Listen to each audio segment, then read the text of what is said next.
welcome to Logan's Mosh Pit. Glad to have you here. Do me a favor and please subscribe if you haven't already. Yes, indeed, time for another rock and read. Today we'll read chapter 13, 14, and 15 of Crazy from the Heat by Van Halen's original vocalist, David Lee Roth. Now, what do you say we jump right in to chapter 13? Studio 54 actually happened for maybe 3 years.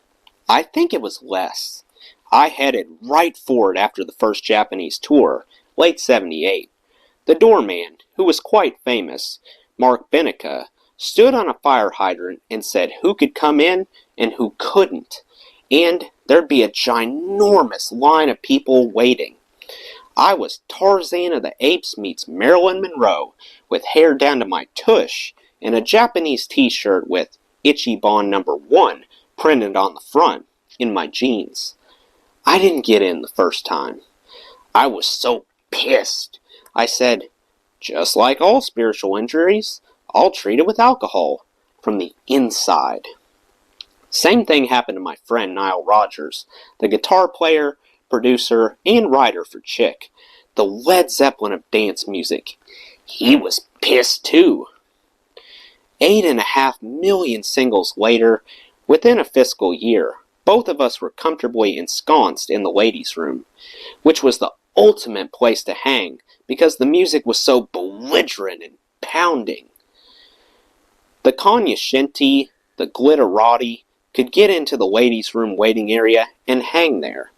You would tell your favorite tennis stars and other musicians and colleagues in the print industry, okay, I'll meet you in the ladies' room about 2 a.m. That's how you knew that you was up and surfing big time. Well, it became so glutted with people in the waiting area that we began to just sort of ooze into the actual bathroom, and the era of the bathroom came into play. We all know where to hang out at a house party. It's either the kitchen or the bathroom. But at a club, this was a first. And I would be there with John McEnroe and Vetus Gerolitis, and you would run into movie stars and the cool models, those in the know.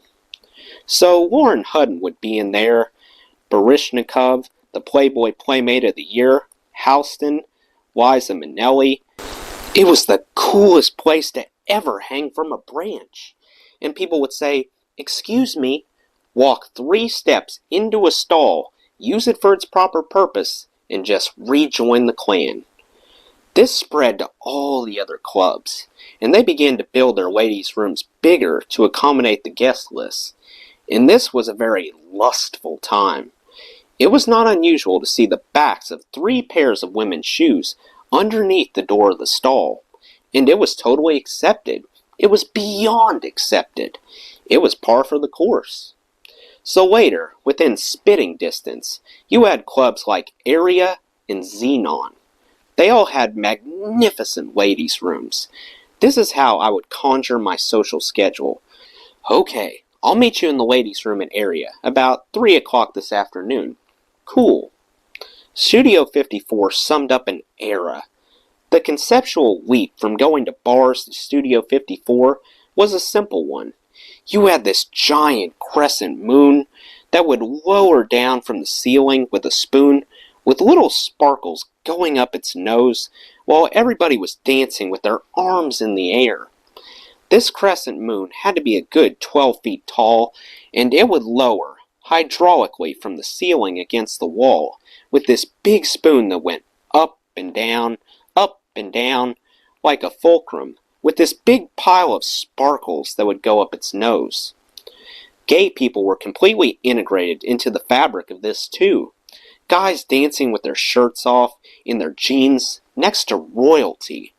You had Margaret Trudeau dancing next to a bondage freaky deek, who was dancing next to a performance artist, who was dancing next to a movie star, who was dancing next to a rock star, who was dancing next to a magazine publisher, who was dancing next to a fashion designer, who was dancing next to a fashion model.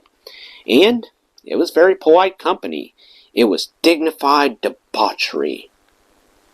Well, that brings Chapter 13 to a close, so why don't we proceed to Chapter 14. I've read Huckleberry Finn 200 times. First time I'd gone on tour with Van Halen, a friend of mine who writes scripts for television sitcoms showed up in my room. I asked him many years later, "Jerry, what do you remember from that time period?" He says, "I remember walking into your room on the road, big time rock and roll, stadium gigs for the first time ever, and seeing a copy of Huckleberry Finn with a pair of handcuffs sitting on it." What was I doing with the handcuffs? I was doing the Elvis. I was doing everything that I read was okay to do from Hugh Hefner. I was doing everything I'd read in the Carpetbaggers late at night, under the covers, with a flashlight. Don't get me wrong. I've always seen it as a sharing experience. It's like the psychiatrist always said to me, you gotta want to help yourself. My favorite form of humor is co-conspiratorial. I confide in you. If we really make the connection, I don't even have to utter a syllable. All I have to do is kind of raise my eyebrows. Well, we've completed Chapter 14, so let's transition to Chapter 15. Despite all the festivities, there were a lot of times you had to bow out and sleep, try and catch up. The work and discipline ethic that surrounded Van Halen was severe. You had 4 Captain Ahabs. Well, surely when the boat puts to port, it's going to be wild, because when we were sailing and working, it was severe. And I followed a few philosophies and codes throughout, starting with our first top bill shows in '79, and continuing up to now. What I do is the night before the first performance, I'll show up extra late when everybody's gone after a rehearsal.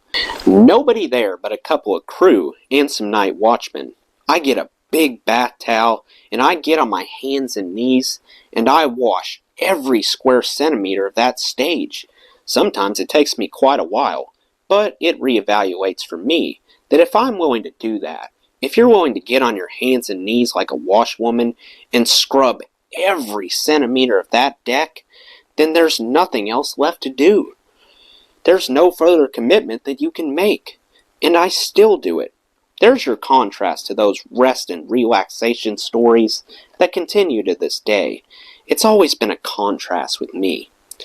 Rothing your room became an expression.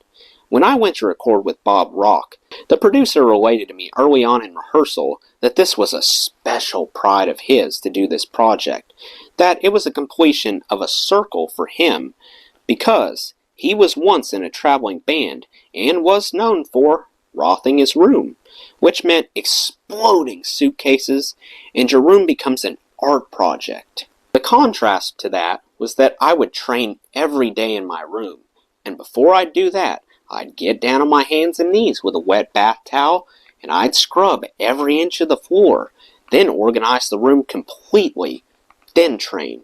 I did that this morning. This room hasn't had a maid in it for 4 days, but at 7:15 this morning, I was under the bed on my belly, scrubbing the floors. Therein is the balance. That's why the music, or at least my contribution, sounded like it did and does.